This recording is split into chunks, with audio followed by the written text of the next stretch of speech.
Hi friends, welcome back to my channel நண்பர்கள் அனைவருக்கும் வணக்கம்.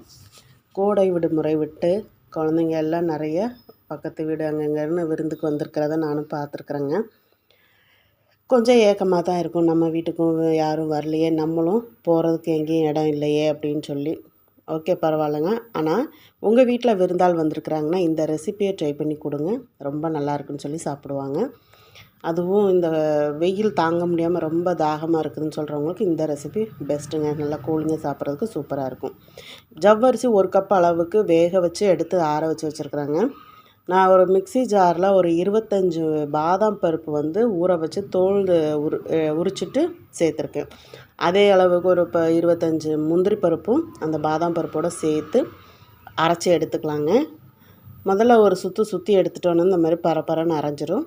இதில் கொஞ்சம் ஒரு 1/4 டம்ளர் அளவுக்கு தண்ணி சேர்த்துக்கோங்க. தண்ணி வேண்டாம் அப்படின்னு நினச்சிங்கன்னா பால் கூட சேர்த்து அரைச்சிக்கோங்க. கொஞ்சம் பரப்பரப்பாக அரைச்சிக்கோங்க, அப்போ சாப்பிட்றம்போது கொஞ்சம் அந்த க்ரன்ச்சினஸோடு சூப்பராக இருக்கும். பாதாம் பிசின் நைட்டே ஊற வச்சுருக்கிறேன்.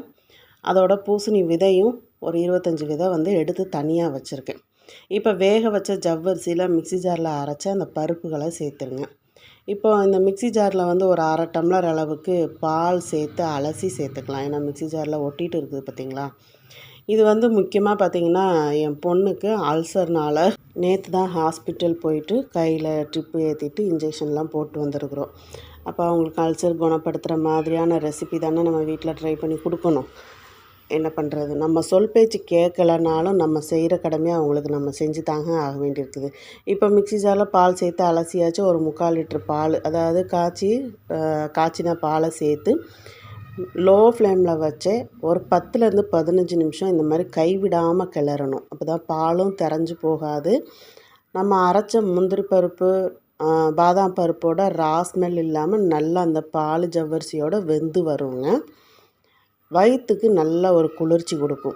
என் பொண்ணு மாதிரி ஹோட்டலில் ஆர்டர் போட்டு அது ஒத்துக்காமல் ஹோட்டலில் ஆர்டர் போட்டு சாப்பிட்டு அது ஒத்துக்காமல் வாமிட் எடுத்து அல்சர்னு சொல்லி டாக்டர்கிட்ட போய் ட்ரீட்மெண்ட் எடுக்கிறவங்களுக்கு இது பெஸ்ட்டு ரெசிபி.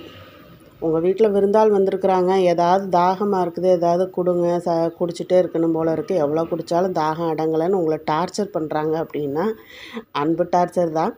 டார்ச்சர் பண்ணுறாங்க அப்படின்னாலும் இதை செஞ்சு ஃப்ரிட்ஜில் வச்சுடுங்க. 1 கப்பு குடித்தாங்கன்னா அடுத்தால தாகமாக இருக்குது அப்படின்லாம் கேட்க மாட்டாங்க.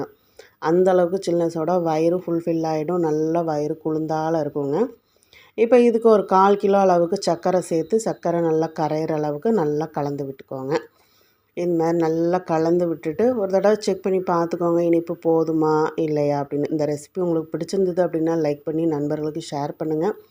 மறக்காமல் நம்ம சேனலை சப்ஸ்கிரைப் பண்ணிக்கோங்க. சப்ஸ்கிரைப் பண்ணும்போது ஆளுங்கிற பெல் பட்டனோட சப்ஸ்கிரைப் பண்ணிக்கோங்க. அப்போ தான் நான் போடக்கூடிய வீடியோஸ் எல்லாம் உடனுக்குடனே நோட்டிஃபிகேஷனில் கிடைக்கும். எங்களுக்கும் ஆசை தான் யார் வீட்டுக்காவது விருந்துக்கு போகலான்னு. எங்கள் வீட்டுக்கும் யாராவது வருவாங்களா அப்படின்னு எங்களுக்கும் ஆசை தான். ஆனால் என் வழியில் எனக்கு போகிறதுக்கு எங்கேயும் இடம் கிடையாது. ஹஸ்பண்டோட வழியில் போனோம் அப்படின்னா 2 நாளைக்கு மேலே இருந்தோம் அப்படின்னா என்ன ஊருக்கு கிளம்பலையான்னு கேட்டுருவாங்க. அந்த மாதிரியான குணபாவங்கள்கிட்ட நம்ம போகிறதுக்கே பிள்ளைங்க சங்கடப்பட்டுட்டு வேண்டான்னு சொல்லி வீட்டிலே இருந்ததுங்க. அதுவும் இல்லாமல் இப்போ 10th 12th சிபிஎஸ்சிக்கு ஸ்கூல் இருந்துட்டு தான் இருக்குது. அதனால் ஸ்கூல் போயிட்டுருக்காங்க. இப்போ ஒரு தாளிப்பு கரண்டியில் 1 ஸ்பூன் அளவுக்கு நெய் விட்டுட்டு பூசணி விதையை ஒன்று போல் வறுத்துக்கலாங்க. இந்த மாதிரி உப்பி வரும், வறுபட்டு வரும்போது இந்த மாதிரி உப்பி வரும். லோ ஃப்ளேமில் வச்சுட்டு ஒன்று போல் லைட்டாக செவந்து வர்ற அளவுக்கு வறுத்து விட்டுக்கோங்க. வறுத்துட்டு இப்போ நம்ம வாங்க அதை என்ன ரெசிபிங்கிறத நான் சொல்கிறேன். அதாவது அல்சருக்கு பெஸ்ட்டான ஒரு ரெசிபினா இந்த நட்ஸ் பாதாம் பிசின் பாயாசம் தாங்க. இப்போ கொஞ்சம் நல்லா ஆறுனதுக்கப்புறம் ஆற வச்சுடுங்க. நல்லா ஆறுனதுக்கப்புறம் வறுத்து வச்சுருந்த பூசணி விதையை சேர்த்துடுங்க. இப்போது நம்ம பாதாம் பிசின் ஊற வச்சுருக்கோம் இல்லையா, தண்ணியெல்லாம் வடிச்சிட்டு சேர்த்துடுங்க. சேர்த்துட்டு இது இப்படியே வெதுப்பாகவும் சாப்பிட்லாம், ஃப்ரிட்ஜில் வச்சுட்டு நல்லா சில்லுன்னும் சாப்பிட்லாங்க. ரொம்பவே டேஸ்டியாகவும் இருக்கும். அதுவும் குறிப்பாக வெயிலில் அலையிறீங்க, உங்களால் உள் மூலம் வெளி மூலம் இது இருக்குது, வழியில் தாங்க முடியல அப்படின்னாலும் இந்த ரெசிபியை ட்ரை பண்ணி பாருங்கள். கட்டாயம் பெனிஃபிட் நிறைய இருக்குதுங்க. பாதாம் பிசின் உடம்புக்கு ரொம்ப நல்லது. வயிற்றுக்கு பார்த்திங்கன்னா பாதாம் பிசின் நல்ல ஒரு குளிர்ச்சி கொடுக்கக்கூடியது. அதனால் பாதாம் பிசின்லாம் இந்த சம்மர் டைமில் கடையில் வாங்கி வச்சு இந்த மாதிரி ஊற வச்சு இந்த மாதிரி ரெசிபியெல்லாம் செய்து கொடுங்க. நான் அன்றைக்கி பொண்ணுக்கு வந்து நைட்டுக்கு இது தாங்க கொடுத்தேன். ஏன்னா சாப்பாடெலாம் கொடுத்தோம் அப்படின்னா வாமிட் எடுத்துடுறாங்க. அதாவது டிஃபன்லாம் இட்லி தோசை கொடுத்தா வாமிட் எடுத்துடுறாங்க. இதை தான் 2 கப் வந்து குடிக்க கொடுத்துட்டு டேப்லெட் கொடுத்துருக்குறேங்க. தயவு செஞ்சு உங்கள் குழந்தைங்ககிட்டையும் சொல்லுங்கள், கடையில் ஃபுட்டு ஆர்டர் போட்டு சாப்பிட வேண்டாம், வெயில் நேரத்தில் உடம்பை கெடுத்துக்க வேண்டாம்னு சொல்லி நீங்களும் அட்வைஸ் பண்ணுங்கள். இப்போது நம்மளோட நட்ஸ் பாதாம் பிசின் பாயாசம் ரெடி ஆகிடுச்சுங்க. மீண்டும் அடுத்த ஒரு ரெசிபியில் சந்திக்கிறேன். நன்றி, வணக்கம்.